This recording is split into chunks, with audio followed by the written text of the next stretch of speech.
Mesdames et messieurs, bonjour. La campagne électorale a débuté depuis quelques jours, vendredi 23 décembre 2022. Nous y sommes, nous sommes en pleine bataille électorale avant le jour J du 8 janvier 2023. À l'occasion de ce duel, nous accueillons deux partis, les deux principaux partis de la mouvance présidentielle, représentés par Sefis Béo Aguia de l'UP Le Renouveau. Bonjour. Bonjour, monsieur Noumon. Dissela Moussou du Bloc républicain. Bonjour. Bonjour cher ami, bonjour amis téléspectateurs. La question qui vient de Suisse, deux partis de la mouvance présidentielle, qu'on a toujours qualifié de partis siamois, encore siamois, toujours siamois, et jusqu'à quand? Là, évidemment, c'est eu égard à une distinction entre ces deux partis, ces deux principaux partis du bloc présidentiel. C'est Fils Bioag.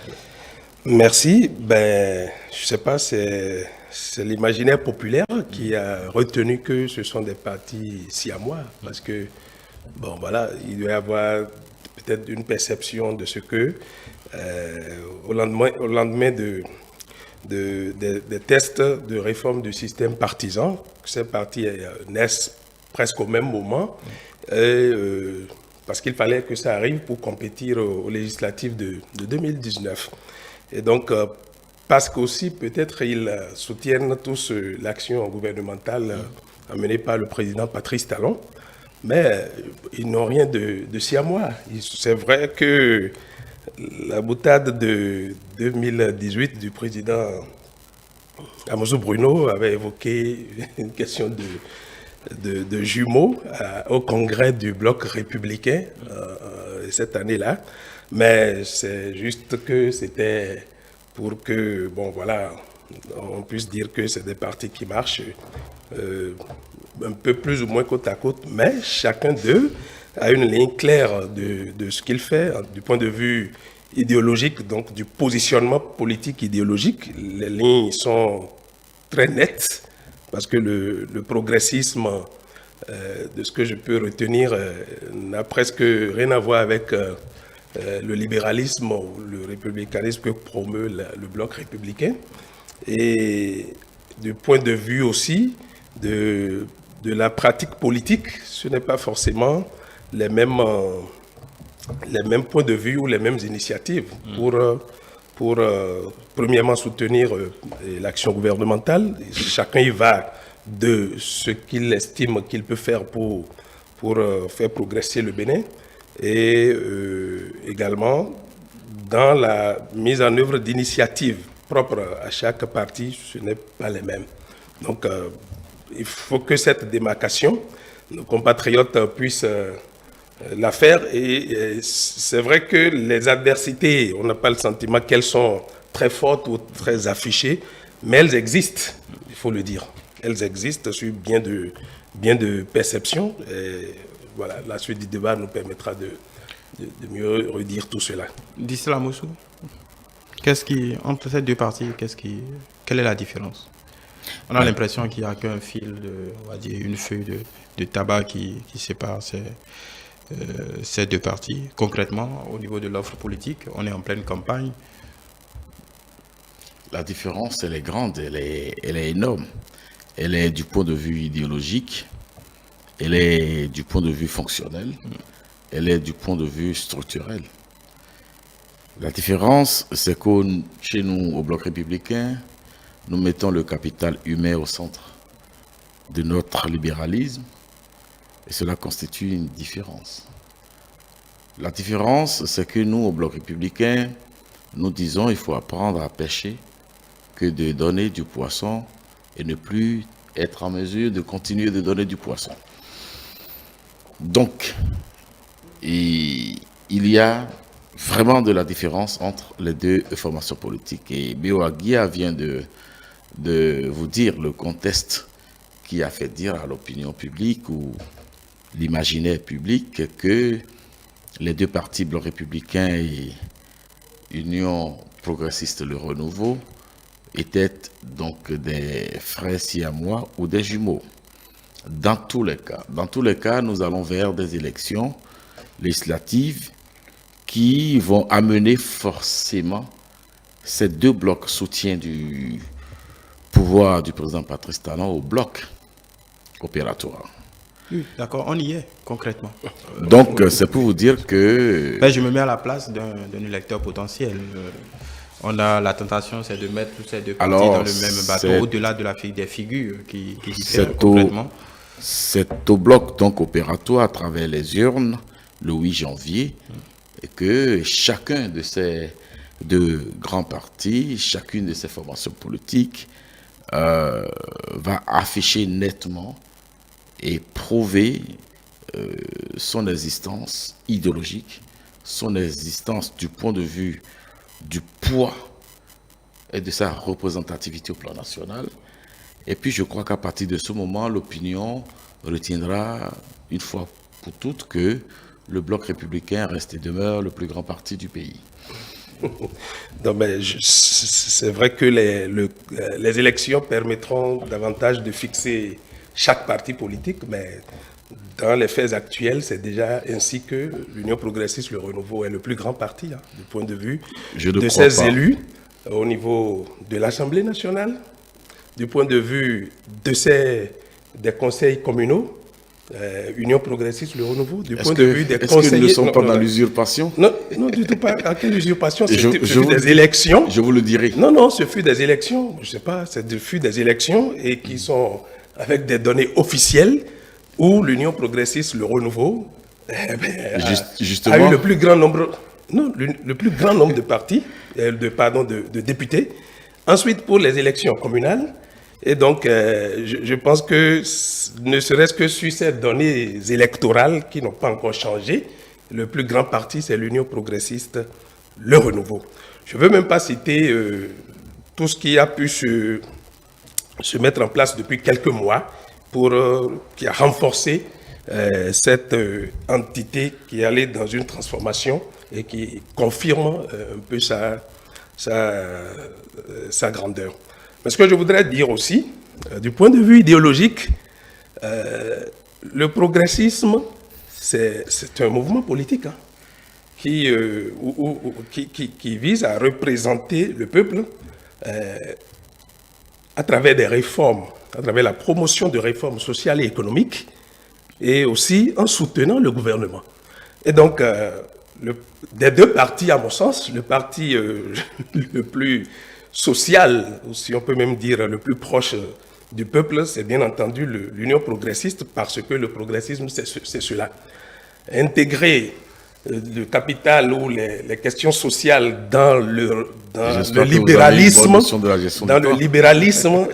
et dire que c'est une forme de socialisation du libéralisme, c'est un peu quand même très café à notre sens. Donc, le parti progressiste, parce que l'idéologie progressiste elle-même, c'est cela. Parce que c'est né au lendemain de l'industrialisation, en fait, si on peut retourner dans l'histoire. Mais dans l'époque contemporaine, ce que c'est cela. Mais dans notre réalité, c'est davantage cela pour nous, parce que l'offre politique de l'Union progressiste, le Renouveau, c'est cette ligne qui consiste à travailler au plan social, sur des questions de santé, d'éducation, d'emploi, d'employabilité, pour le mieux-être des couches concernées et de toute la population. L'offre politique, c'est le mieux-être de tous. C'est davantage, c'est contre les inégalités sociales et économiques, c'est contre l'injustice sociale, et donc le progrès, parce que le progrès, c'est quand même le progrès social au demeurant. Donc, c'est le progrès de l'humanité, c'est ce que l'Union progressiste fait. C'est tout à fait naturel. Donc, je pense que c'est une démarcation vraiment très nette. Et voilà. Je perçois que nous sommes au marché des concepts.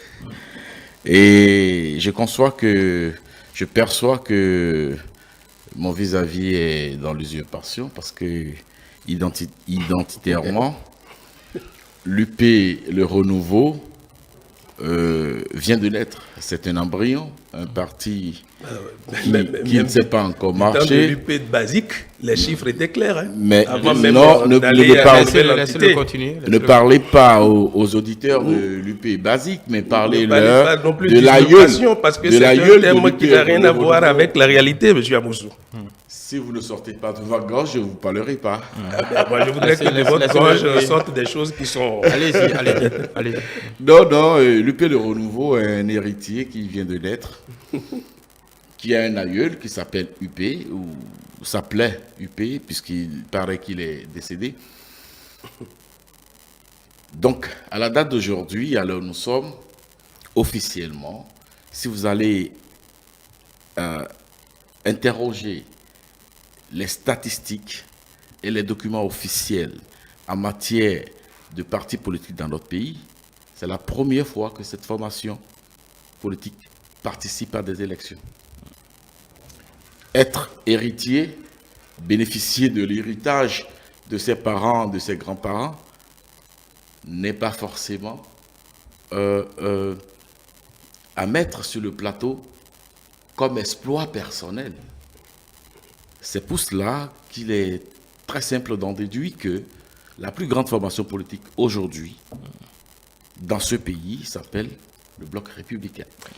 Ceci dit, ils auront l'occasion le 8 janvier de nous prouver quel est effectivement le poids politique dont ils pourront se prévaloir demain. Sur les concepts idéologiques, mais vous savez que nous sommes face à des phénomènes aujourd'hui auxquels il ne faut pas des incantations pour trouver des solutions. C'est pour cela qu'au niveau du Bloc républicain, nous avons parlé de l'autonomisation des femmes. Nous avons parlé de la formation professionnelle et technique pour donner une réponse adéquate, réelle, pragmatique au problème de chômage. Parce que nous allons faire prendre des lois aux côtés du gouvernement du président Patrice Talon pour toucher au curricula de formation que nous observons aujourd'hui dans notre pays, où après Bac plus 4, Bac plus 5, on n'arrive pas à se donner de l'emploi ou trouver de l'emploi. Ils sont 80 000 environ de fonctionnaires dans notre pays aujourd'hui.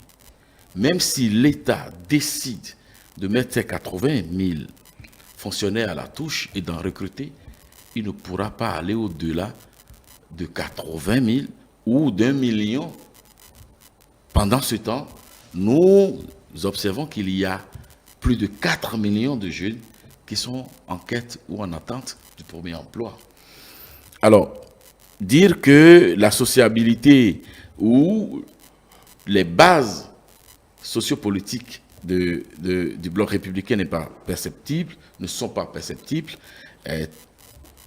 je ne parlerai pas de myopie, mais c'est de ne pas connaître l'idéologie. Car en fait, le capital humain réside dans la formation. Il ne réside pas dans l'assistanat. Non, il faut apprendre aux jeunes à pêcher du poisson que de leur donner du poisson. Et c'est cela que nous défendons. Dans un contexte global où l'animation de la vie politique incombe aux partis politiques, voyez-vous. Et c'est clair désormais au regard de la réforme du système partisan que si vous n'êtes pas membre d'un parti politique, il vous sera difficile, n'est-ce pas, de prétendre à la magistrature suprême dans notre pays. Ça, c'est une évidence. Et nous sommes en train de travailler à avoir beaucoup de députés, d'accord, et devenir la première force politique établie pour avoir dans notre escarcelle beaucoup de possibilités d'attribution de parrainage. Voilà. Ben, je commence par dire qu'il y a une méconnaissance des tests en fait, sur la charte des partis, parce que la charte est claire. Hein. Il y a la possibilité de fusion dans la charte. Ah, je l'apprends. Eh bien, il y a une possibilité de fusion, de dissolution et tout à la fois. Il y a toute cette possibilité. La charte est claire. La charte, ce que alors, la charte interdit. Non, est-ce que c'est une fusion n'entrez pas non plus dans ma gorge, M. Amoussou. La charte est claire, d'accord? La charte est claire. Et donc, du moment où il y a cette possibilité, la charte a encore dit que, eh bien, lorsque cela arrive, tout ce qui appartenait à chaque entité est reversé à la nouvelle entité. Ça, il faut aller relire, M. Amoussou, la charte des partis. Reversé ou juste à poser? Non, c'est reversé. Vous voyez-vous, je le dis parce que c'est ce que la loi a dit. Moi, je n'invente pas ça. Et donc, si vous tapez tout à l'heure sur votre Android, vous tapez charte des partis, vous verrez exactement ce que je suis en train de vous dire. Et donc, il n'y a pas... Et cette hégémonie était consacrée même avant cette fusion qui est arrivée, ou même avant que d'autres organisations politiques ne viennent au niveau du... Et je crois bien que vous avez accueilli aussi des gens qui sont partis d'autres organisations politiques, et vous n'avez pas, je ne sais pas qu'est-ce que vous soustrayez de cela de vos statistiques. Bon, c'est une question fermée. La deuxième chose pour nous... On peut l'ouvrir, hein? Non, moi, à mon niveau, c'est réglé parce que je vous renvoie simplement à la charte des partis. Chaque fois que vous direz, je vous dirai, lisez la charte des partis. La deuxième chose... La juxtaposition des intérêts. La deuxième chose, c'est comment dit-on, nous, on n'attend pas de gagner les prochaines législatives pour faire ce que nous sommes en train de faire. Je l'apprends. Nous avons commencé, cela a été en cours depuis, en réalité. C'est-à-dire quoi? Il y a beaucoup de réformes induites par nos démarches. Nous ne sommes pas majoritaires à l'Assemblée nationale inutilement, par ailleurs. Et donc, les transformations qui sont en cours. Quand vous parlez des questions de curricula, de formation et tout, il y a la loi qui est revenue dernièrement sur les questions d'enseignement technique et professionnel, qui vient compléter un peu la loi d'orientation de 2003. Et donc, l'Union progressiste a travaillé sur ces questions. Sur les questions d'autonomisation de la femme, le parti est majoritaire à l'Assemblée. Il y a eu toutes les lois votées récemment contre les violences basées sur le genre, contre tout ce qui va à l'encontre de la femme. Et donc, nous n'attendons pas la prochaine législature pour faire cela. C'est déjà en cours, en réalité. La démarche, c'est de renforcer cette approche. C'est de renforcer tout ce que nous pouvons faire au plan économique et social et politique pour que le béné tienne. L'autre chose aussi, et qui nous différencie, c'est l'assumation du bilan du président de la République. Nous assumons les réformes. Nous assumons les réformes politiques, nous assumons les réformes difficiles, nous assumons les réformes du système partisan, les réformes du code électoral, pour dire qu'elles n'ont pas été faciles pour les Béninois et même d'autres au plan économique et social. Mais notre position et notre posture, c'est cette assumation. Et donc, du coup, cela va avec tout ce qu'il faut pour que ces réformes survivent et durent dans le temps. Donc, leur durabilité nous préoccupe et nous y travaillons. Les résultats du bilan ou de tout ce qu'on peut lire de l'action gouvernementale, nous ne distinguons pas ce qui a été difficile pour porter cela à quelques-uns dans le système ou dans le régime. Vous suggérez que c'est eux qui le font ou... Bon, je ne sais pas, peut-être qu'ils le diront. Belle question. Je ne sais pas. Parce qu'on a entendu quand même des sortes de porte-voix pratiquement attaquer le président Djokbenou, attaquer le président Mbedji pour dire qu'ils sont responsables de réformes politiques difficiles. Or, on se retrouve d'une manière ou d'une autre à porter ces réformes. Lorsqu'elles sont difficiles, il y a un repli, mais lorsqu'elles portent du succès, bon, tout le monde est là pour dire on a fait ensemble ou on a fait seul même. Alors, vous sélectionnez vos réformes? Non, cela apparaît comme une circonvolution et vous le savez bien. Non, je ne le sais pas, moi je pose la question. D'où votre question, justement, pour savoir qui sélectionne. Nous sommes un parti de responsables et un responsable assume ses actes. Nous sommes au cœur du management, n'est-ce pas, de la gouvernance du président Patrice Talon. Et il ne vous échappe pas que le ministre d'État Blaise Biotchané, secrétaire général national du Bloc républicain, est chargé de la coordination de l'action gouvernementale. Il a un rôle transversal. Donc, je ne vois pas de quelle manière nous pouvons... Non, il y a quelques porte-voix quand même qui ont des voix dissonantes et qu'on entend et qui disent beaucoup de choses partout sur les médias. Allez-y. Et je ne crois pas que ça échappe non plus à M. Noumon. Il ne dit pas qu'ils n'entendent pas ça souvent. Bon, je pose la question. Allez-y. J'ai la parole? Oui, vous avez la parole. Non, c'est vous dire que c'est un chahut. C'est un constat. Allez-y. Non, non, mon cher Béo Aguia sait bien que le bloc républicain ne se résume pas à des individus qu'il essaie de citer ou de stigmatiser ou d'identifier ou de montrer du doigt.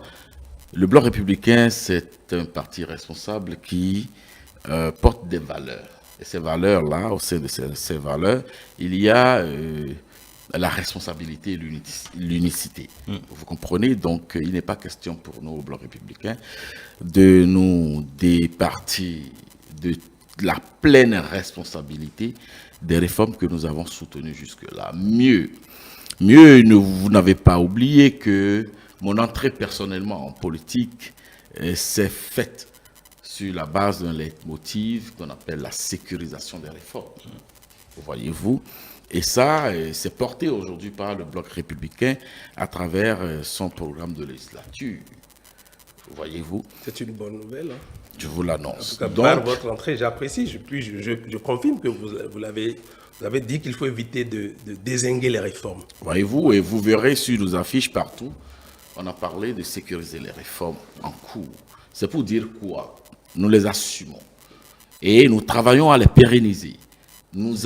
Travaillons à les parfaire parce que ces réformes-là sont forcément perfectibles. Il n'y a aucune œuvre humaine qui soit parfaite. Donc, nous allons travailler à les parfaire dans chaque secteur et les sécuriser pour ne pas permettre à des opportunistes politiques de venir les dézinguer. Merci de me rappeler mon mot, de les dézinguer et de basculer le pays dans la dégringolade. Parce qu'il convient aujourd'hui de faire des pas vers le développement. Et chaque jour, un pas. Et s'arranger pour garder, toujours gagner ces pas-là. Même si dans 30 ans, dans 50 ans, il sera question de réadapter ces réformes-là aux contingences du moment, en fonction des lunettes politiques des gouvernants qui se retrouveraient au pouvoir. Aujourd'hui, il devient une nécessité impérieuse de poursuivre le développement de notre pays à travers ces socles que constituent les réformes. J'ai envie de poser une question pratique. Le chef de l'État, le 8 décembre dernier, vous a dit épouse pour les deux partis de l'Assemblée nationale, l'UP, le Renouveau et le Bloc républicain, vous a attribué les lauriers de cette réforme portant sur la revalorisation salariale. Alors, qui a fait quoi? Si on peut le dire, parce que sur le terrain, déjà, même en amont de cette annonce, chacun y va, chacun y allait de sa paternité pour cette réforme. Alors concrètement, et ça demeure apparemment un élément de campagne. Alors chacun qui m'est destiné, je répondrai. Oui, allez-y. Je me réjouis déjà de ce que M. Amoussou botte en périphérie totalement tous ceux qui ont pu dire des choses dont j'ai parlé tantôt et qui sont déjà pas en touche. Non, ça fait qu'ils sont totalement. C'est qu'il ne faut pas prendre ça au sérieux et ça me fait beaucoup plaisir et je pense que ça va être tant mieux pour la suite. Et je crois, pour la seconde question, vous avez dit que le chef de l'État a envoyé les lauriers aux deux formations politiques qui sont représentées à l'Assemblée nationale. J'ai dit la nature du progressisme, c'est pas une affaire de concept, c'est la nature. La définition, elle est sur Google, je ne l'invente pas. La nature, c'est d'être porte-voix de réformes sociales et de transformation économique et tout, et de soutenir l'action gouvernementale. Si vous tapez tout de suite, vous verrez. Donc, je ne l'accroche pas à l'Union progressiste, le renouveau, ni à l'offre politique dont parle constamment le président Djobouénou. Ça veut dire que c'est tout naturellement que nous avons travaillé à cela. Ce que je peux dire aussi, il se peut bien que d'autres formations politiques, même ceux qui ne sont pas d'accord, des gens ont pu faire ou dire des choses et peut-être que ça a mené à obtenir. Il ne faut pas sous-estimer non plus l'apport des organisations de travailleurs ou du patronat. Et donc, il y a eu tout un effort. Mais au plan politique, c'est quand même tout naturellement que, étant une formation politique de cette nature, que nous ayons fait le job. Oui, qui a fait quoi? Non, cela me rappelle une sortie tonitruante du député l'honorable Edmond Agoua qui s'attribuait... Que vous n'avez pas ménagé en son temps. Qui attribuait, n'est-ce pas, le laurier de l'augmentation des salaires à l'UP le Renouveau. Je trouvais que c'était une maladresse simplement parce que il ne vous échappe pas, ne lui échappe pas que, une fois encore, le ministre d'État Abdoulaye Biachane, secrétaire général national du Bloc républicain, est le président, n'est-ce pas, du comité de dialogue entre l'État, le gouvernement et les partenaires sociaux. Il ne vous échappe pas que le ministre de la fonction publique a une origine politique. Voyez-vous, donc nous ne nous sommes pas empressés de dire c'est nous. Parce qu'en fait, c'est un mérite qui revient au gouvernement. C'est un mérite personnel du président Patrice Talon. Nous ne nous déployons pas à tirer le drap de notre côté, mais reconnaître que ce gouvernement est un gouvernement qui s'est impliqué, comme l'a annoncé son chef, dans le hautement social. Et cela s'observe sur beaucoup de secteurs. Voyez-vous, je ne vous citerai plus aujourd'hui les induits, n'est-ce pas, des cantines scolaires. Si vous prenez le CEPE, les derniers résultats sur les 3 dernières années, vous allez observer qu'en milieu rural, surtout, les taux flambent. Voyez-vous, globalement, comme réforme dans le secteur de l'éducation, si vous prenez le baccalauréat aujourd'hui, sur les 3 dernières années, les résultats en Afrique et dans notre sous-région, on les connaît. Je vous citerai le cas de la Côte d'Ivoire, 23%, Niger 7-8%, mais le Bénin tutoie et plafonne les 60% depuis les 3 dernières années. Nous n'assistons plus aux grèves sauvages aujourd'hui dans le pays. Nous observons qu'aujourd'hui, quand vous allez dans les hôpitaux publics, les médecins sont là pour vous soigner. On vous dira plus, ils sont dans leur clinique. Vous êtes obligé d'aller les chercher dans leur clinique pour payer, n'est-ce pas, 3-4 fois le coût de la consultation. Le projet Arche, quand on a fait tout ça, on a fait du social. Dans le secteur de l'artisanat, il y a une formation aujourd'hui. La chambre des métiers a été installée, mise en place. Et aujourd'hui, les parents qui envoient leurs enfants en formation professionnelle et technique, maçons, couturiers, soudeurs, on ne leur impose plus d'aller doter les patrons à coup d'une libération d'une vingtaine de liqueurs, de cela. C'est l'État qui donne aujourd'hui une certification à ces formations-là. Quand on en fait ça, on en fait du social. Voyez-vous, donc du coup, nous y sommes. Oui. Mais si je me mets à la place encore une fois, parce que je pense que c'est le but de ce plateau, si je me mets à la place d'un potentiel, d'un électeur. Pour qui vous allez voter? Oui. Non, je n'ai pas. Non, c'est pas ça. Jusqu'à présent, oui. J'entends les concepts et j'entends ce qui est fait. Non, mais je vous dirai. Mais quel est le marqueur principal, à part Djogbenou, le président Djogbenou, Abdoulaye Biachane, à part ses fils Bio Aguia, à part Distel Amoussou? Quel est le marqueur principal qui devrait décider un électeur? Non, le marqueur ne peut même pas être des individus. Exactement, oui, c'est pourquoi je pose la question. Non, parce que je crois que c'est... Parce qu'un parti politique, au demeurant... Vous n'irez pas expliquer à une brave femme des Aguégués le concept progressiste, évidemment. Non. Mais on va lui expliquer la microfinance. On va lui expliquer ensemble. Ce que notre parti, ancré sur cette ligne idéologique, est obligé de faire. En fait, est obligé pour ne pas se dévoyer, pour ne pas être en porte-à-faux avec son idéal.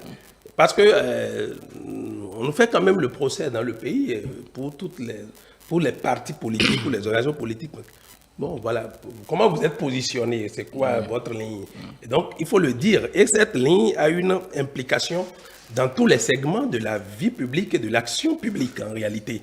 Et les partis politiques sont les principaux porte-voix de la population.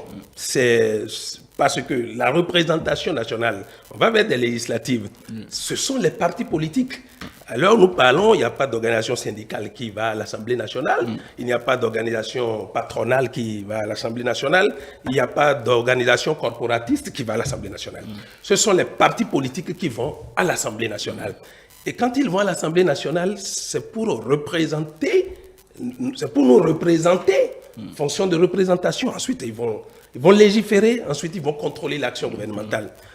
Quand ils vont légiférer, parce que nous représenter, oui, nous, voilà, on se retrouve, on est là. Et quand on représente des gens, comme on dit dans les langues, autant qu'en... En fait, je ne veux pas...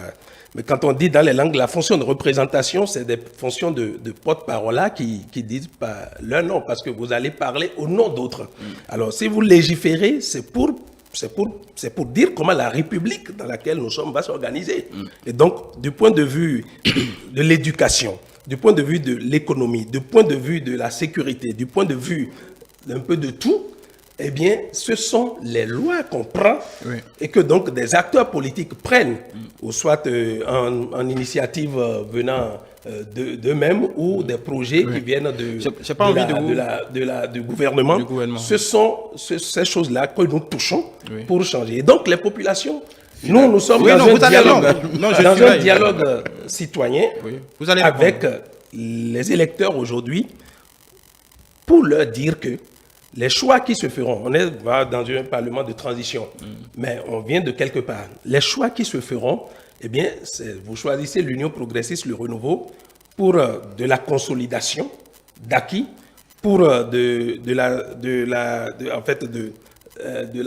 la projection de choses nouvelles, et pour qu'on maintienne un cap sur lequel nous sommes en fait. Oui, j'ai envie de vous, avant de vous donner la parole, moi c'est pas de moi qu'il s'agit. Compléter ma question, c'est-à-dire qu'en définitive, est-ce que le projet de dépôt de parti, ce n'est pas simplement Patrice Talon? En réalité, l'offre de législature. Tout ce que moi je viens de dire là, est-ce que ce n'est pas Patrice Talon? Non, je complète ma question, je vous pose la question. Au niveau de l'Union progressiste, c'est lui qui nous prend la parole. Oui, non, vous allez répondre. Oui. Est-ce qu'en réalité, votre projet de législature, encore une fois, ce n'est pas Patrice Talon? Ah mais du tout pas. Est-ce que moi j'ai tout ce que j'ai dit là, vous avez entendu? Je pose la question. Vous avez entendu une nouvelle offre politique et tout, offre politique. Est-ce qu'il n'est pas encore une fois, est-ce qu'il n'est pas au centre de tout cela? Consolidé, il est à la tête du gouvernement. Oui. Il est le chef de l'État, il est le président de la République. Chef de la majorité. Oui. La République. Oui. Alors, donc, nous sommes dans une république, nous parlons de lois et de choses. Oui. Et bien évidemment, il ne peut pas ne pas être concerné. Oui. Il est, comment dit-on, le chef du gouvernement, conformément à notre constitution. Vous m'avez compris, grosso modo, est-ce que grosso modo, non, c'est Patrice Talon que vous allez vendre? Mais vous pensez que ça non, on ne peut pas faire ça. Vous ne pouvez pas faire ça. Il n'est pas... C'est-à-dire quoi? À aucun moment, nous n'allons pas sur le terrain, nous autres, pour parler de ça. Je vous ai parlé de choses obtenues, de choses à faire ensuite. Et donc, je ne veux pas... Dissela Moussou, je vous pose la même question aussi. Une fois encore, je vous dirais que le Bloc républicain est un parti responsable. Nous assumons. Oui. Nous assumons que nous vendons le management du président Patrice Talon. Et nous le disons partout et nous le dirons partout. Figurez-vous, la 9e législature s'incruste dans le mandat du président Patrice Talon. Et nous sommes un parti soutien. Vous me laissez parler? Je suis ébahi. Oui, vous allez me laisser parler? Oui, allez-y. Et nous sommes un parti soutien du président Patrice Talon, de son gouvernement et des actions, des réformes qu'il conduit dans notre pays. À partir de ce moment, oui, nous vendons du Patrice Talon. Oui, nous vendons les réformes du président Patrice Talon que nous soutenons. Oui, nous vendons du président Patrice Talon au plan social. Oui, nous le vendons aux Béninois, aux électeurs, pour le taux d'électricité auquel nous sommes arrivés aujourd'hui quant à sa productivité. Nous sommes partis de 0 MW à près de 60% aujourd'hui. Oui, ça, nous le vendons. Nous vendons la construction des écoles. Nous vendons la cantine scolaire. Nous vendons la microfinance. Nous vendons tout ça. Et nous allons continuer de les soutenir. Nous allons continuer de les soutenir, de les pérenniser, de les agrandir. Nous l'assumons. Mais nous ne dirons pas à la femme d'Aguégué, nous n'allons pas nous mettre dans la posture de l'enseignant pour expliquer des choses à la femme d'Aguégué. Nous allons associer la femme d'Aguégué, n'est-ce pas, à la gestion de la cité. Des Aguégués. Des Aguégués, oui. Voilà. À la gestion de la cité. Simplement parce que la gestion de la cité, nous, dans notre vision, incombe à tous les citoyens de toutes les catégories enfin pas politiques, sociales, pour le dire comme ça. Voyez-vous, c'est pour cela que nous avons fait l'ouverture, une grosse ouverture aux femmes sur notre liste. Voyez-vous, et cette gestion de la cité incombe également aux artisans. Bon, une grande ouverture aux femmes. Une grande ouverture parce que si vous prenez les circonscriptions phares, oui. Je vais vous citer Cotonou, 16e circonscription, je vais vous citer 15e circonscription, je vais vous citer je la 19e, je vais vous parler de Lokossa. Oui. C'est des femmes qui sont têtes de liste. Oui, d'accord. Quand je vous parle d'ouverture aux femmes, je veux dire en dehors des sièges qui leur reviennent de droit, en réalité. En dehors, je vous cite, jusque-là, je vous cite des femmes titulaires. Non, je ne parle pas de titularisation. Moi, je parle hors des 24. Hors des 24. Je dis, nous sommes allés bien au-delà. Nous avons plus de 32% sur notre liste. 32%. Et c'est perceptible. Et pourquoi vous ne lisez pas ça? Nous lisons. C'est la réalité. Quand vous dites la gestion de la grosse ouverture. Bon, une grosse ouverture. Une grosse ouverture. La gestion de la cité incombe également aux artisans. Parce qu'ils représentent la troisième force de contribution à l'économie de notre pays. Après l'agriculteur, il y a des artisans titulaires. S'il vous plaît, il y en a. Il y en a sur notre liste. S'il vous plaît, je disais que les artisans constituent la troisième force de contribution économique dans notre pays, après l'agriculture et le commerce. Voyez-vous? Donc on ne peut plus continuer à gérer la cité sans eux. Il en est de même pour les artistes. Voyez-vous? C'est pour vous dire quoi? Pour vous dire que quand on parle de représentation nationale, les artistes. Comme un autre parti que je ne citerai pas. Je dis les artistes des comédiens. Oui. Je dis les artistes aussi. Oui. Parce que les artistes sont des Béninois à part entière, n'est-ce pas, qui ont leur réalité dans leur corporation. Et quand on parle de représentation nationale, ça a une explication. On ne parle pas de sélection pour la représentation nationale, mais on parle de représentation nationale. Ça veut dire que notre Parlement doit refléter, n'est-ce pas, l'image de notre société. Ouais, je ne fais point de réclamation quand M. Amojo parle. Donc, non, si vous voulez, on va mettre si vous voulez, on va mettre. Ce que je voudrais dire, je note le rattrapage acrobatique de M. Avoussou pour l'assumation du bilan du président Talon, parce que je l'avais évacué.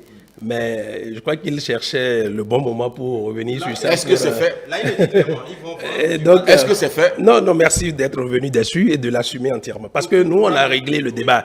Mais nous allons à des élections législatives et non présidentielles. D'une manière ou d'une autre, ce sont les partis politiques qui compétissent. Et chaque parti a à vendre ce qu'il a à vendre en réalité.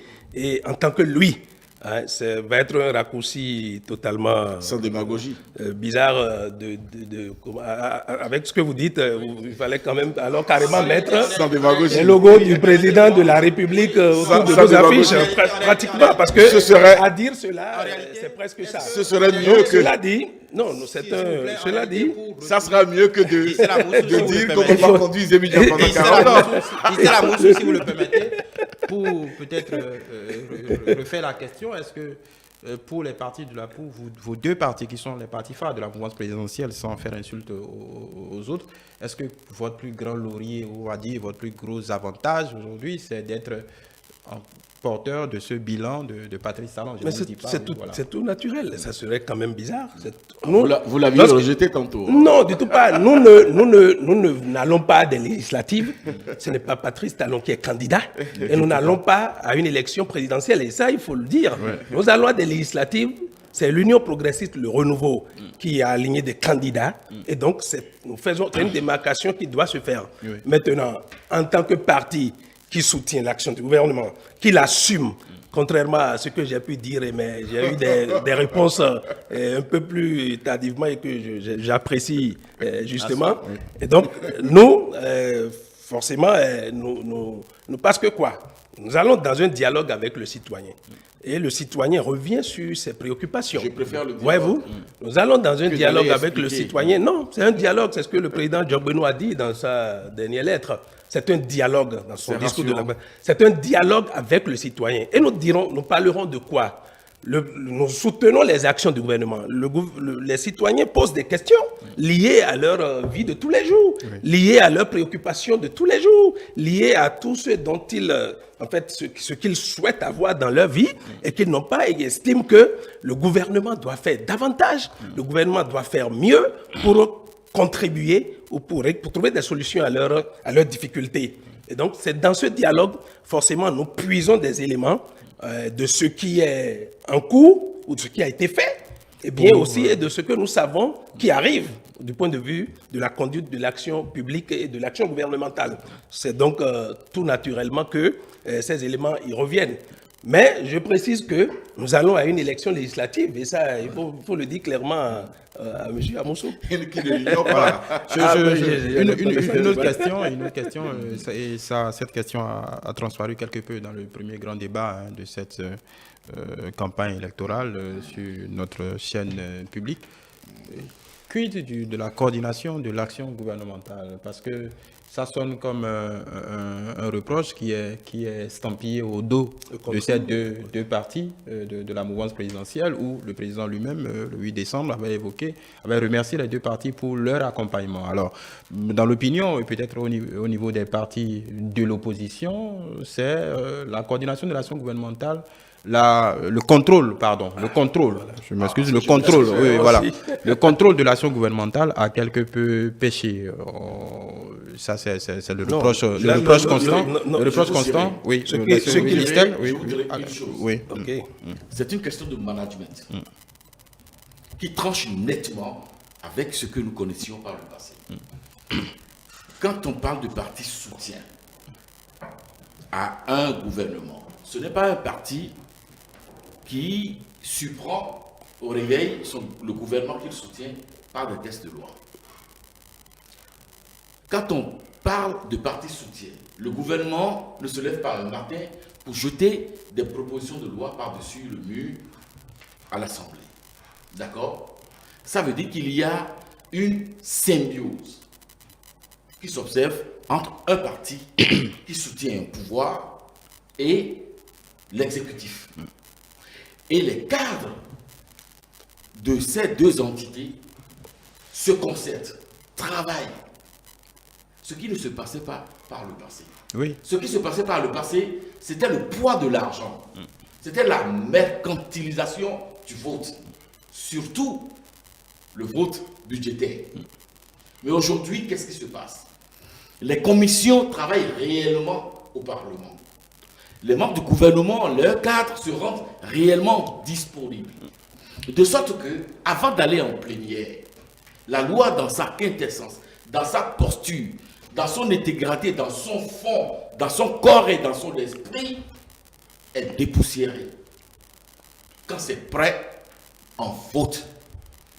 C'est un management nouveau pour gagner du temps, pour économiser les joutes oratoires. D'accord, Distel, mais d'aucuns postulent que je vais vous poser la même question, que cette collaboration tendrait à la connivence, et donc du coup, c'est forcément en faveur du citoyen. Nulle part n'est écrit que le contrôle de l'action gouvernementale devrait dériver ou dévier sur l'affrontement entre les deux institutions de la République.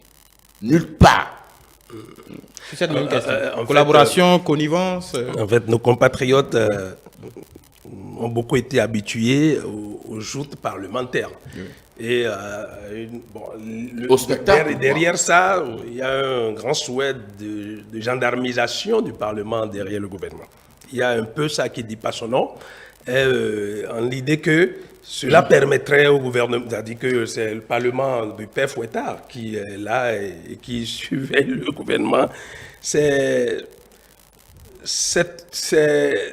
le déficit, c'est parce qu'on ne se fait pas suffisamment confiance au demeurant. Parce que vous avez parlé tout à l'heure de connivence. On se dit que lorsque des politiques... c'est le mot, bien entendu, pour réutiliser votre mot. Oui. Les gens ont le sentiment que lorsque des Béninois ou des acteurs politiques béninois sont ensemble, c'est forcément contre leurs intérêts que des choses se fomentent. Ça reste quelque chose qu'il faut déconstruire sur la durée. Mais en réalité, en termes de contrôle de l'action gouvernementale, il y en a eu. Il y en a eu. Les lois de règlement pour apprécier, comment dit-on, la consommation du budget, mais c'est du contrôle. Parce que si ce n'est pas fait, on peut pas, comment dit-on, continuer l'action gouvernementale. On ne peut pas. Il y a eu des contrôles d'entreprises qui ont été réalisés. Certains ont conduit à des décisions liées à la vie d'entreprise. Il y a eu des missions parlementaires qui ont permis d'améliorer la prise de loi et tout. Et donc, on ne peut pas dire qu'il n'y a pas eu contrôle de l'action gouvernementale. Ce qui reste, c'est que le sentiment, c'est un Parlement où il y avait deux formations politiques soutenant tous l'action gouvernementale. Et donc, les joutes parlementaires espérées ne sont pas venues forcément. Des sortes de bras de fer, Parlement, tam-tam, Parlement et tout ça. Comme on n'a pas vu ça, on a eu ce sentiment. Bon, il est à souhaiter que cette pluralité arrive. Il y a des partis qui sont en lice et qui vont se retrouver là-bas. Je suis sûr que quand ils arriveront, leur posture va changer, pas pour venir en soutien forcément au gouvernement, mais dans l'approche nouvelle qui consisterait à obtenir des résultats en amont, et je conviens avec M.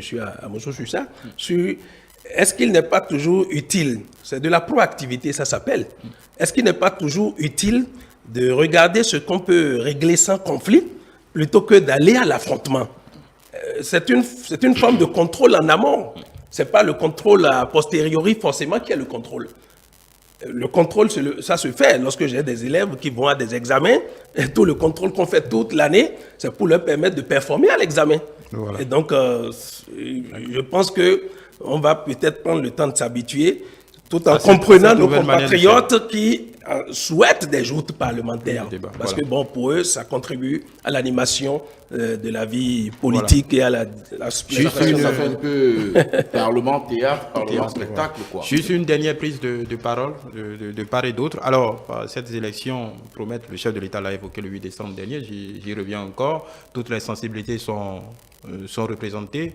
Je vais vous poser une question, pas piège, une question, pas une question tordue. Mais j'aimerais savoir. Vous avez des appréhensions. Des deux partis, je vais commencer par Distel. Les deux partis qui se sont le plus en danger par la participation des démocrates, de MPL. En tout cas, vous n'êtes plus tous deux seuls dans la course. Qui se sont le plus en danger? Le secrétaire général national du Bloc républicain, M. Abdelabi Tchané, le haut camarade, a répondu à cette question.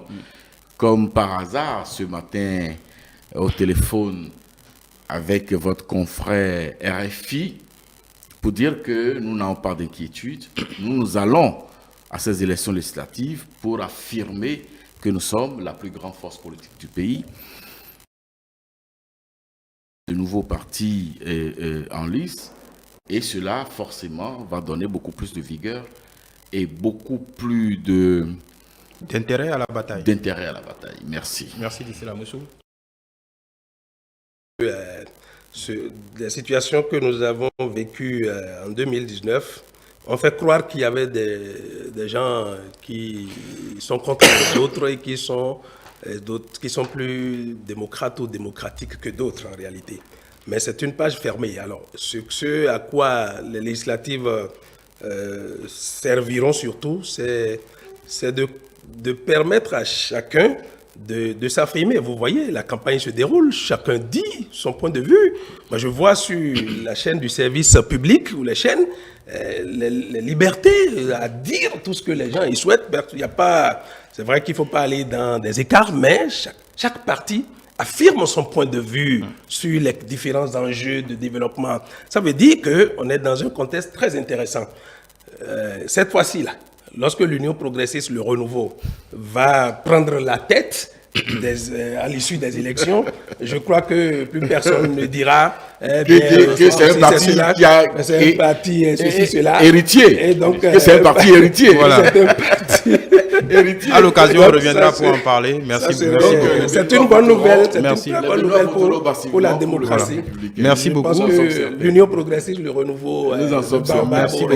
Merci beaucoup, merci beaucoup, Cephis Béo. Confirmera son Dans le hémorragie. Voilà. Baobab, ça fait peur. Merci, Cephis Béo Aguia. Je rappelle que vous êtes. C'est un arbre de vie. On va conclure. Merci, Cephis Béo Aguia. Je rappelle que. Voilà, on a fini. C'est On a un fini. arbre On respectable. pourra continuer ensuite. C'est un arbre respectable dans notre tradition.